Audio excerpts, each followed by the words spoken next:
Well, I think it's just another meeting where we get two pieces of news. One, which is positive, which says somehow everyone is willing to compromise enough to keep going. And one which is negative, which is we're not done. 6 months from now, a year from now, we're going to keep talking about this and the need to find new compromises, because a lot of what has been signed is not transparent, is not clear yet. Oh, goodness. So I'm hearing the phrase kicking the can down the road. This is another sign of that. It's happening again, all over again. I mean, we've learned that the Germans clearly have a strategy that says, look, I can only give you one carrot a day so that you keep doing structural reforms and you keep doing the changes that I think you should do. But we also learned that they're willing to keep giving things, because clearly then the amount of transfers to Greece in the future, not yet, it clearly has increased as a result of this deal, right? What do you think? Is there any sort of way to end this weird cycle?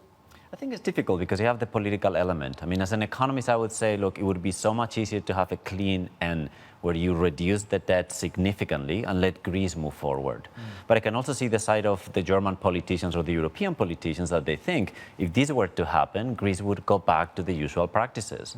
So unless we hold something on our hand that we can keep negotiating, this is not going to happen. So I think the economic solution and the political solution, they don't match in this case. Where do you stand on Brexit, changing the channel here? I mean, I think it would be a bad idea for the UK to leave the European Union. I don't think it will happen. I mean, I think the polls are switching back towards the Remain option after sort of like being at 50-50. And it's a massive risk to both the European economy and the world economy. Okay, are there question marks over the polls themselves? How predictive they actually can be or are? I mean, I think the difficulty is to understand how many people will vote, because the people who want to leave the European Union, my assumption is they will all vote because they feel very strong about it. What you don't want is the people who think, okay, Remain is the right option, but I'm not going to vote because it's the status quo, so who cares? So I think the question of mobilizing everyone, making sure that everyone votes might be crucial for how accurate these polls are. And who's winning this whole get out the vote thing?